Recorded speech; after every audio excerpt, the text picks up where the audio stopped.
বন্ধুরা আমার, বেকারত্বের জ্বালায় মানুষ অস্থির হয়ে পড়ছে, আর সেই সময় এরা মন্দির, মসজিদ, গির্জা, গুরুদুয়ারা এই সব নিয়ে ব্যস্ত।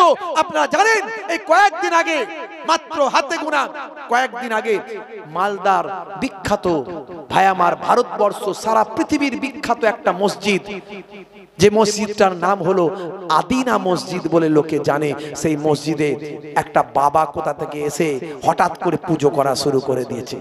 অথচ মালদা হলো সংখ্যালঘু প্রধান এলাকা, মুসলিম প্রধান এলাকা। মুসলমানরা যে শান্তি চায় এটা তার প্রমাণ। মুসলমানরা কোনো কথা বলেনি, তারা পুরুষের উপর ভরসা রেখেছে। হিন্দুরাও শান্তি চায়, মুসলমানও শান্তি চায়। এক শ্রেণীর ধর্ম নিয়ে কারবারি করা রাজনীতির নেতারা অশান্তি চায়। তারা চেয়েছিল যে এই বিষয়গুলো নিয়ে বাড়াবাড়ি হোক। অনেকে ইন্টারনেটে বাজে বাজে মন্তব্য করছেন, আমি তাদের বলবো বাজে মন্তব্য করবেন না, খারাপ মন্তব্য করবেন না। কোন হিন্দু খারাপ নয়, কোন মুসলমান খারাপ নয়, কোন হিন্দু অশান্তি চায় না, কোন মুসলমান অশান্তি চায় না।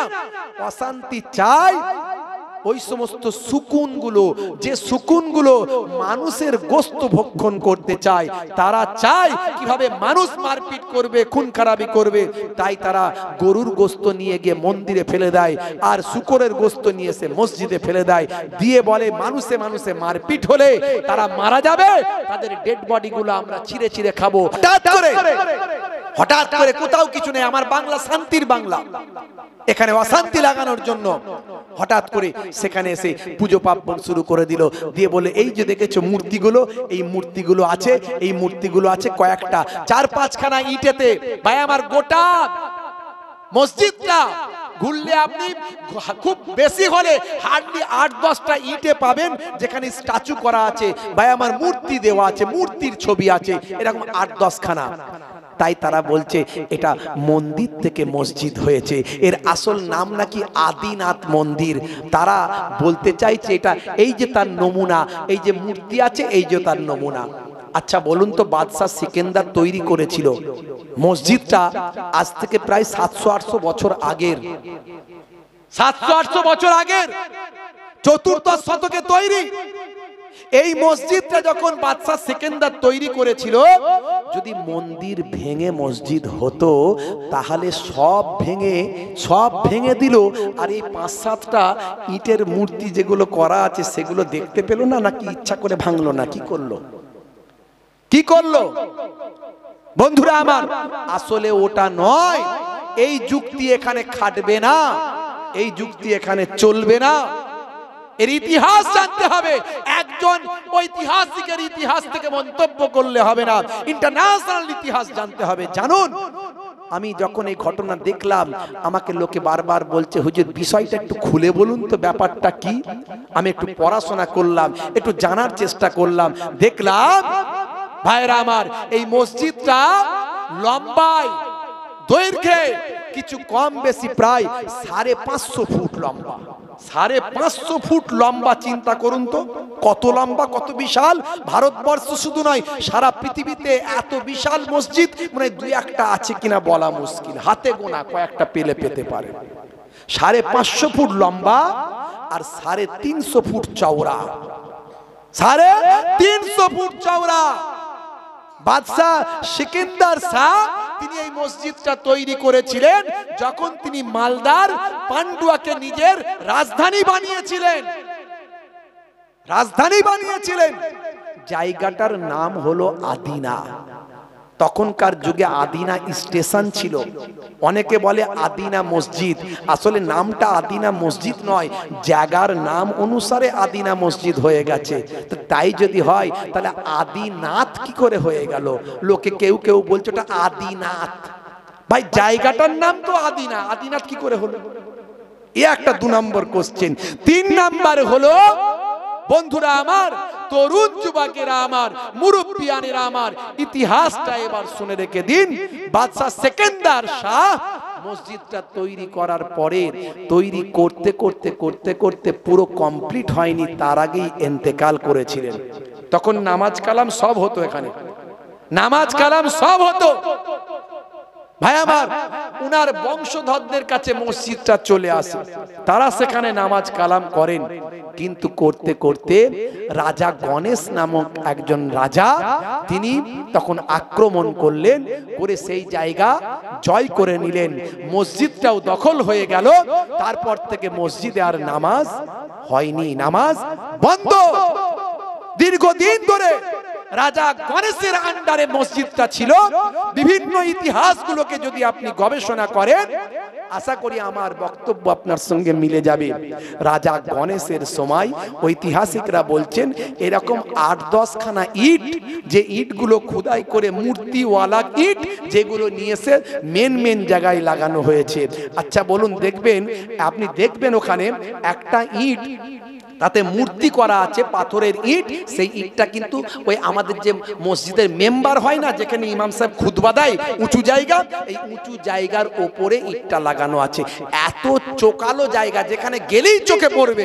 তাহলে ভেঙে যদি মসজিদ হতো, তাহলে ওটা কি বাদ দিয়ে রাখতো? ওটা তো আগে ভাঙতো। এরকম গোটা কত ইট পরে লাগিয়ে দেয়া হয়েছে রাজনীতি করার জন্য, কুচক্রীরা, যাতে করে বিভাজন করা যায়।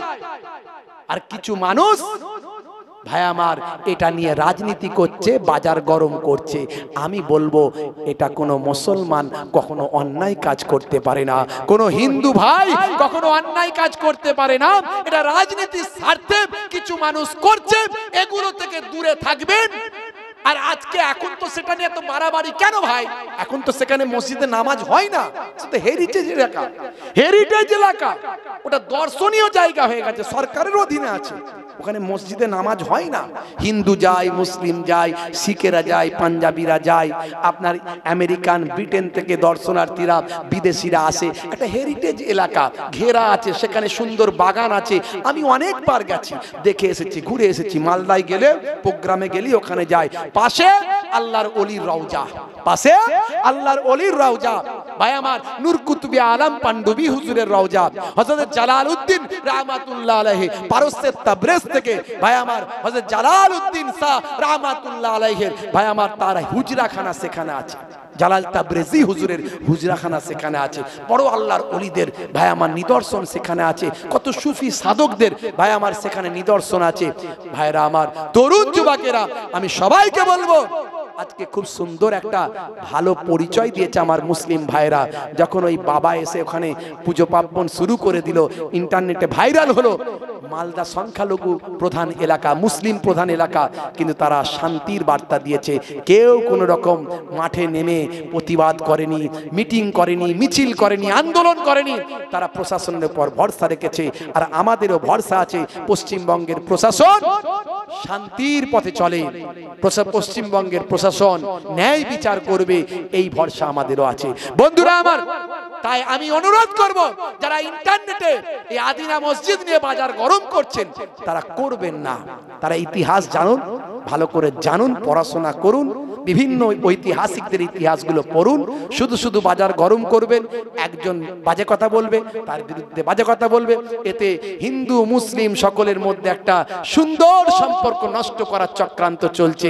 আমি এরপরেও বলবো, যদি কোনো রাজা বাদশা কখনো অন্যায় করে থাকে, নিশ্চয় তার অন্যায়কে মুসলমানেরা প্রশ্রয় দেয়নি, কোনোদিন দেবে না।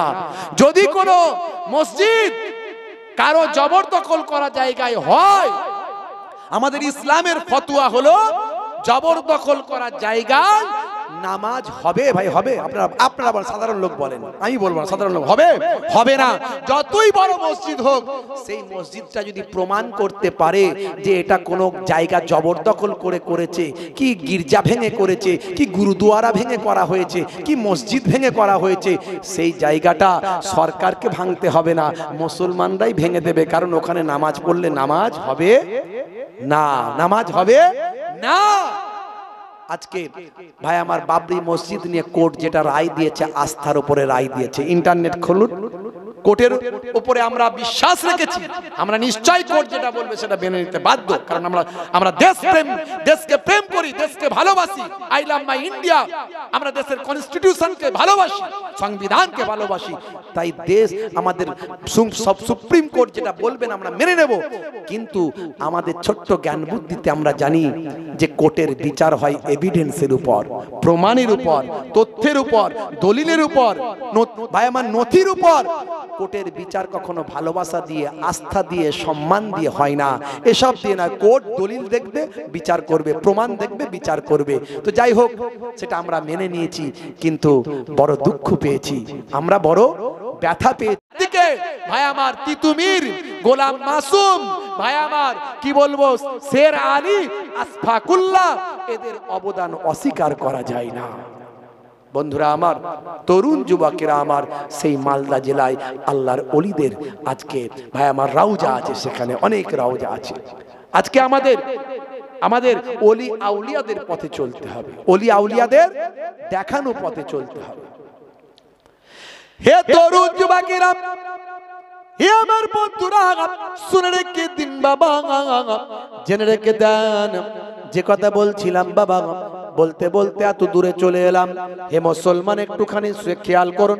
আল্লাহ বললেন, বান্দারে, সাচ্চা মুসলমান না হয়ে মরবি না, কিন্তু মুসলমান আমরা যদি সাচ্চা মুসলমান হয়ে যাই, সমাজটা সুন্দর হয়ে যাবে।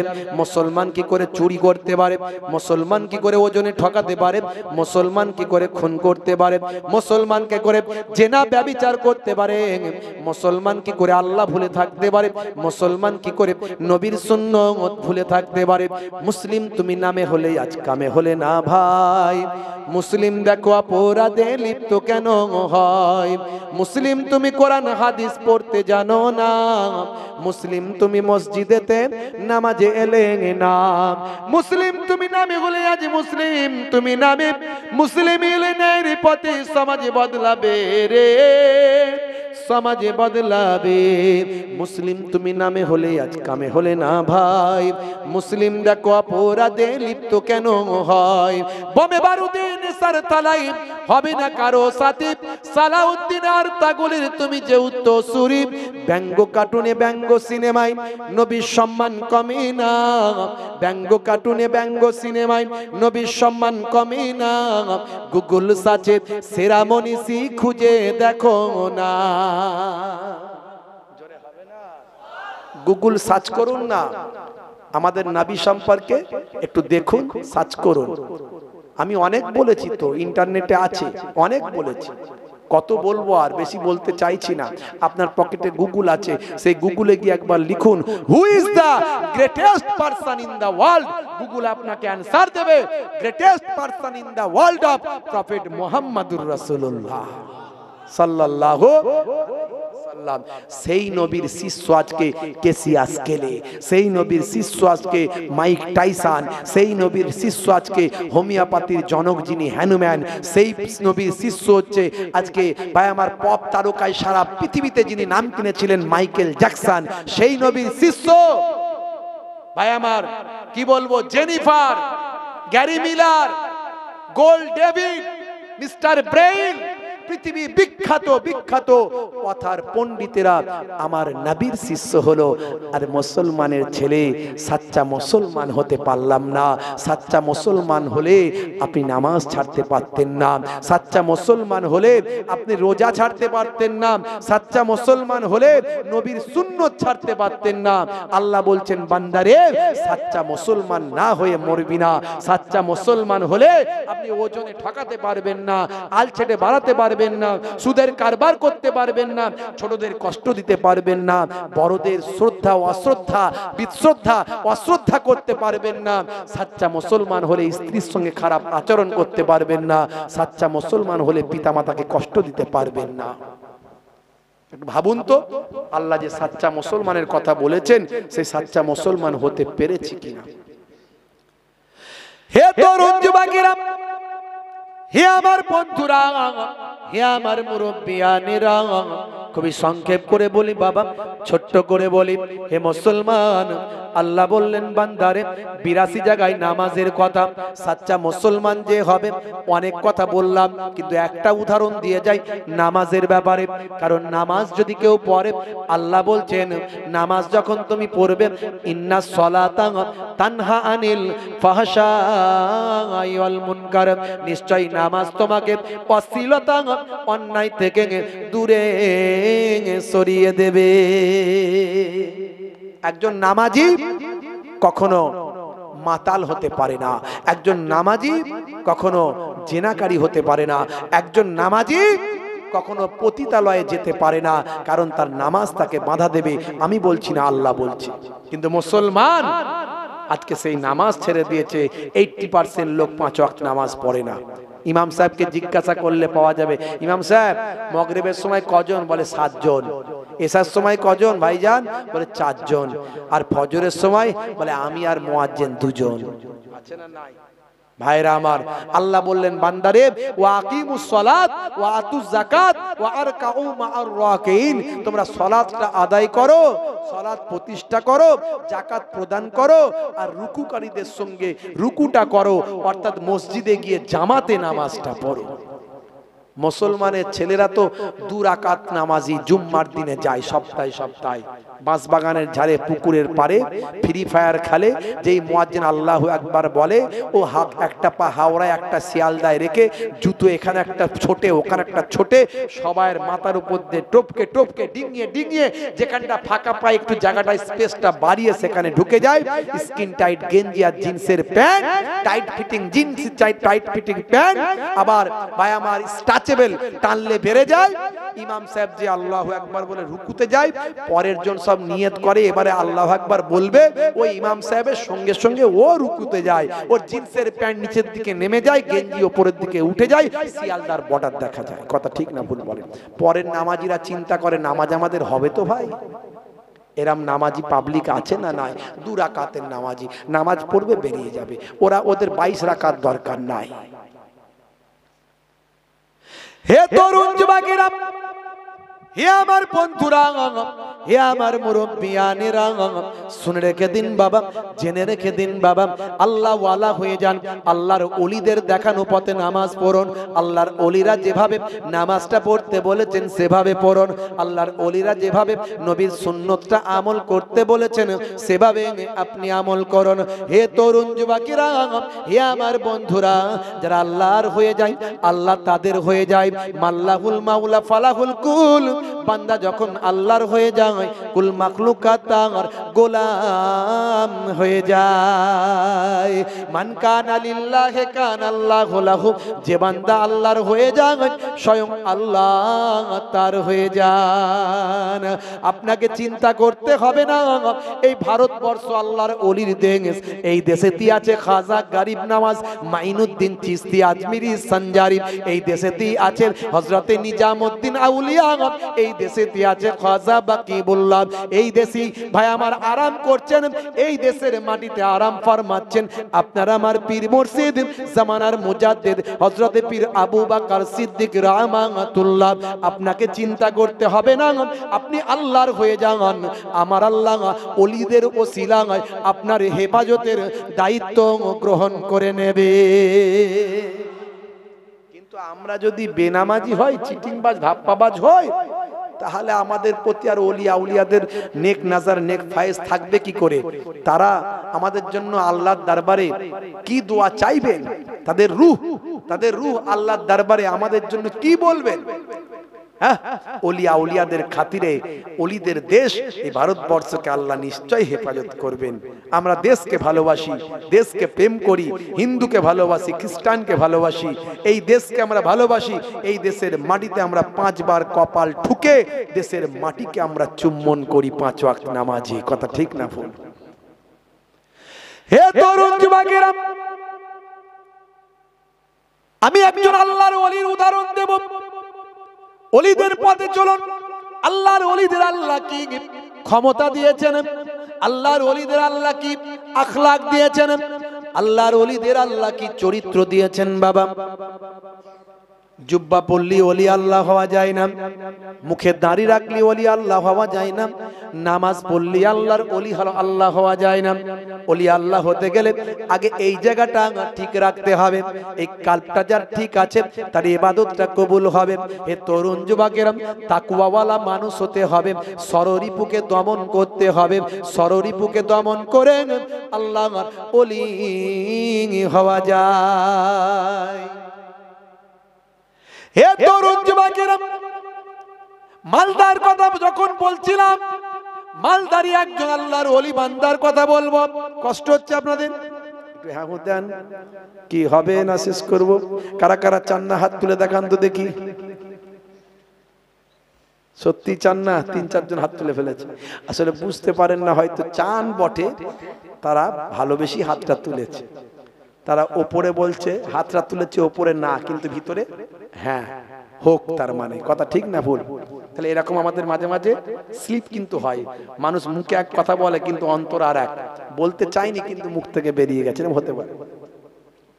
ভাইরা আমার, তরুণ যুবকেরা আমার, তার জন্য যখন ভুল কোনো কথা বলে ফেলবো, যদি ধরা পড়ে, লজ্জা না করে আল্লাহকে সাক্ষী রেখে উইথড্র করে নিতে হয়। অনেক বড় বড় আলেম, হুজুর, পীর সাহেবদেরও ভুল হতে পারে, পারে না? পারে না? কারণ মানুষ তো, আদম সন্তান মাত্রই তো ভাই আমার গুনাহগার আছে না?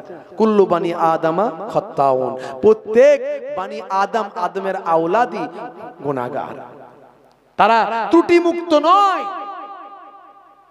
যে যে নিজের ভুলটাকে বুঝে স্বীকার করে নেয়, আল্লাহ তাকে ভালোবাসেন। কথা ঠিক না ভুল? ভাইরা আমার, আদম নবী ভুল করেছিলেন, তিনি পয়গম্বর, কিন্তু ভুল করে তিনি কেঁদেছিলেন না কাঁদেননি? যারা বলেন কেঁদেছিলেন না কাঁদেননি, একদিন দুদিন নয়, তার কান্না 350 বছর ধরে। তারপরে আল্লাহ তার কান্না কবুল করেছিলেন। কোথায় জানেন?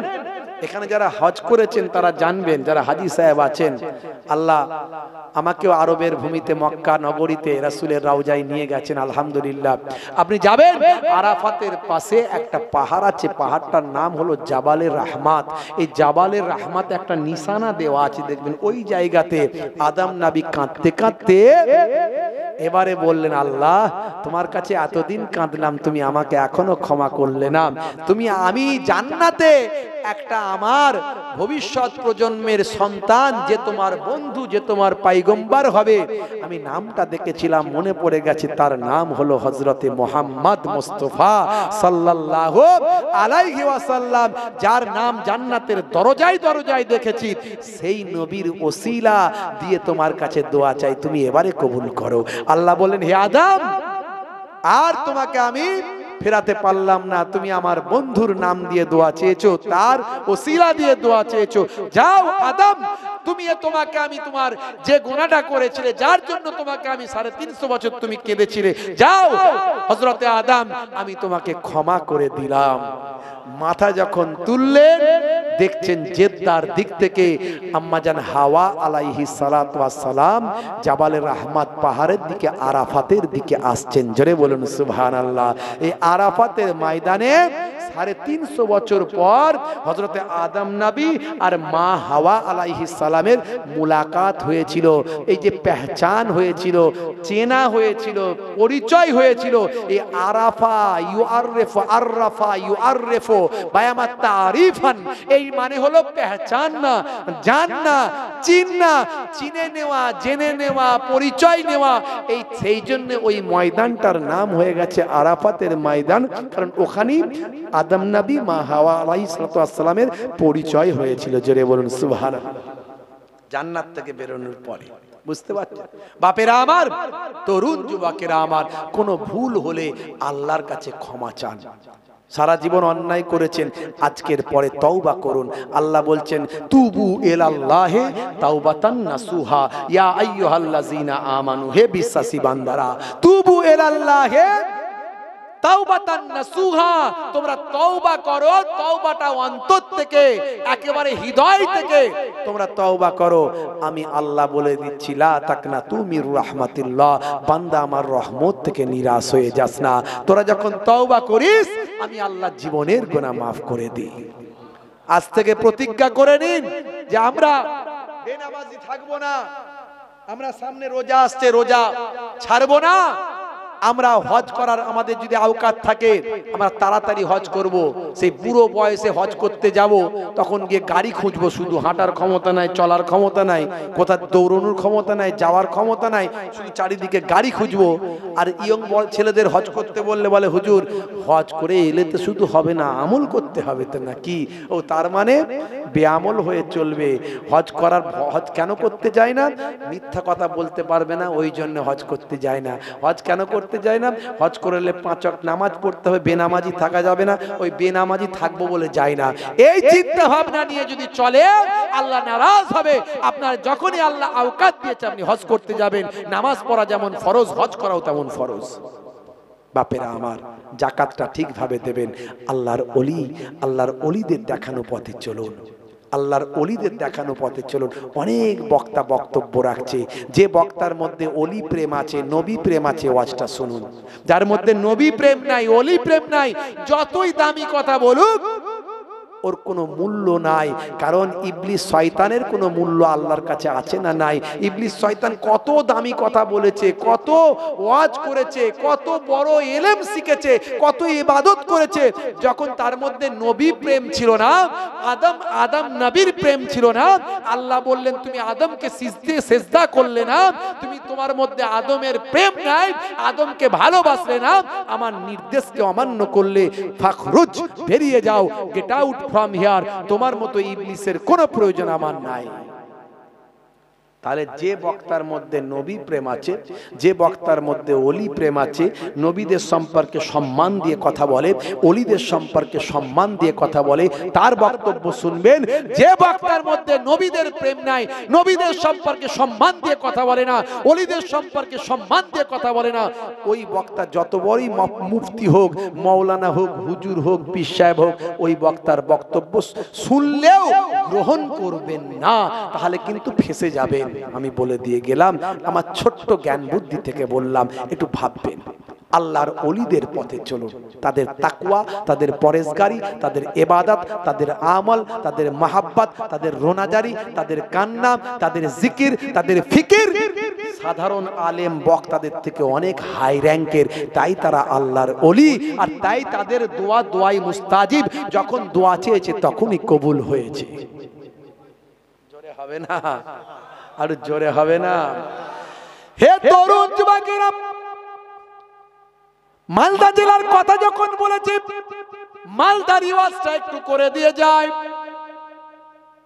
মালদা পান্ডুয়ায় যাবেন, মালদা টাউন থেকে আর ভাইরা আমার 20-30 কিলোমিটারের মধ্যে মালদা পান্ডুয়া, সোজা একবারে রাস্তা, একই রাস্তা বাবা।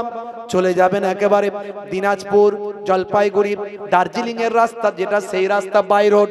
ভাই আমার জায়গার নাম হলো পান্ডুয়া শরীফ। এই পান্ডুয়া শরীফে গিয়ে ভাই আমার তৎকালীন রাজা বাদশাদের একটা রাজধানী ছিল বাবা, ওই পান্ডুয়া শরীফই আছে। ভাই আমার পাশি জায়গাটার নাম হলো আদিনা, ওখান থেকে 1/2 কিলোমিটার আদিনা বলে জায়গা। পাশি রেল লাইন ছিল, তৎকালীন যুগের স্টেশন ছিল আদিনা স্টেশন। হে তরুণ যুবকেরা, এই মসজিদটা বিশাল মসজিদ আজও আছে, যেটাকে আদিনা মসজিদ বলা হয়। বন্ধুরা আমার, এই পান্ডুয়া শরীফের হে জওয়ান যুবকেরা, আল্লাহর ওলিদের রওজা আছে। আর এই পান্ডুয়া শরীফেরই একটা ভাই আমার রাস্তার ধারে একটা হুজরা আছে। এই হুজরাটার কেউ নাম বলে 22 হাজারি, কেউ বলে 22 চিল্লা। ভাই আমার চিল্লাখানা, জালাল হুজুরের চিল্লাখানা বললে এই হুজরাটা আপনাকে দেখিয়ে দেবে। হে তরুণ যুবকেরা, হে আমার বন্ধুরা, এই চিল্লাখানার সামনে, ইবাদতখানার সামনে, হুজরাখানার সামনে একটা ওয়াকাফ বোর্ড থেকে একটা বোর্ড দেওয়া আছে। আমি যখন প্রথম, আজ থেকে কিছু কম বেশি 15 বছর 20 বছর আগে যখন মালদার জমিনে গিয়ে প্রথম ওয়াজ করেছিলাম, সেই সময় আমি যখন গিয়েছিলাম তখন সেটা পাথরের বোর্ড ছিল। পাথরের বোর্ডের উপর সরকারি অশোক স্তম্ভ দেওয়া ছিল। বর্তমানে সেই বোর্ড আর নাই। এখন যে বোর্ডটা আছে সেটা হলো টিনের বোর্ড, সেটা ওয়াকাফ স্টেটের পক্ষ থেকে লেখা বাবা। হে তরুণ যুবকেরা, সেখানে পরিষ্কার ভাবে লেখা আছে। ইতিহাসে পড়েছিলাম যেটা, সেখানে গিয়ে সেইটা লেখা পড়তে পারলাম। সেই লেখাটা পড়ে দেখলাম ইতিহাসে আমি আগেই পড়েছিলাম। হে তরুণ যুবকেরা, সাল তারিখ উল্লেখ করে সেখানে লেখা হয়েছে এত এত সালের এত তারিখে ভাই আমার হুগলি নদীর উপর দিয়ে মুসলমানদের একজন পীর সাহেব এসেছিলেন বাইরে থেকে। পীর সাহেব যখন হুজুর যখন আল্লাহর সুফি দরবেশ বান্দা যখন হুগলি নদীর ধারে এলেন, নদীতে তখন পানি বয়ে যাচ্ছে, কোনো বোট পেলেন না, কোনো রকম স্টিমার পেলেন না, কোনো রকম নৌকা পেলেন না, কোনো যানবাহন পেলেন না। ভাইরা আমার, তরুণ যুবকেরা, বানানো গল্প বলছি না, আজও ওয়াকাফ স্টেটের পক্ষ থেকে বোর্ডটা আজও রাখা আছে। যদি প্রয়োজন হয় কালকে গিয়ে একবার দেখে আসুন। কালকে চলে যাবেন মালদা টাউনে, নামবেন, সেখান থেকে ট্যাক্সি ভাড়া করে মালদা পান্ডুয়ায় যাবেন। পান্ডুয়ায় গিয়ে 22 চিল্লাখানা, ভাই আমার বলবেন জালাল হুজুরের ইবাদতখানা, কেউ বলে চিল্লাখানা, কেউ বলে 22 হাজারি। সেখানে গিয়ে বলবেন জালাল হুজুরের চিল্লাখানাটা কোথায়? চিল্লাখানার সামনে, ইবাদতখানার সামনে আজও ওয়াকাফ স্টেটের পক্ষ থেকে বোর্ডটা টাঙানো আছে। সেই বোর্ডটা গিয়ে পড়ে দেখবেন, ইতিহাসটা মিলিয়ে নেবেন। যারা আল্লাহর ওলিদের মানেন না, একবার সেখানে গিয়ে ঘুরে আসুন। হে তরুণ যুবকেরা, সেখানে লেখা আছে এত এত সালে এত তারিখে বাবা হুগলি নদীর উপর দিয়ে মুসলমানদের একজন পীর সাহেব ভর্তি নদী দেখে কোন বোট স্টিমার যানবাহন না পেয়ে নিজের কাঁধের রুমালটা ভর্তি নদীতে বিছিয়ে দিয়ে তার উপর দিয়ে টপ টপ টপ টপ করে হেঁটে হেঁটে ভর্তি নদী পার হয়ে এপারে চলে আসলেন। ভর্তি নদীতে তার পাটা ভিজল না। এপারে বসেছিলেন তৎকালীন যুগের গৌড়ের রাজা লক্ষণ সেন। দেখে অবাক হয়ে গেলেন, আহারে মুসলমানদের পীর সাহেব, সত্যিকারের মুসলমানদের ওলি বান্দা, সত্যিকারের মুসলমান একজন সাধক তাপস বান্দা, আল্লাহর মাহবুব বান্দা, সত্যিকারের যারা পীর বাবা। আজকে পীর তো অনেকই আছে বাবা, কিন্তু ভণ্ডামিতে ভরে গেছে। পীর সাহেব নামাজ পড়ে নেন, পীর সাহেব গাঁজা খায়, পীর সাহেব কবর সিজদা করে, পীর সাহেব মিথ্যা কথা বলে, পীর সাহেব সুদের কারবার করে, পীর সাহেব বাবা রাসূলের সুন্নতের বাইরে চলে, পীর বাবা নামাজ পড়ে না। এমন ভণ্ড পীর আছে না নাই? ভণ্ডামির জন্য আপনি অরিজিনাল ছেড়ে দেবেন না কি? তা বলে ভাত খেলে গ্যাস হয়, তা মানে কি ভাত খাওয়া নিষেধ? কি বলে ভাত খেলে গ্যাস হয় কারো, তা বলে কি ভাত খাওয়া বন্ধ করে দেবেন? গ্যাস হচ্ছে, ওষুধ খেতে হবে, ভালোটা জানতে হবে, বুঝতে হবে। পীর কিছু পীর ভণ্ড মানে সব পীর খারাপ, তাহলে তো ভুল হয়ে গেল। পীর মানে তো ওস্তাদ, পীর মানে বুজুর্গ, টিচার। এক শ্রেণীর মানুষ তারা পীর ওলি আল্লাহদের ব্যাপারটাকে আউট করে দিচ্ছে, অথচ আল্লাহ নিজে কোরআনে বারবার বলে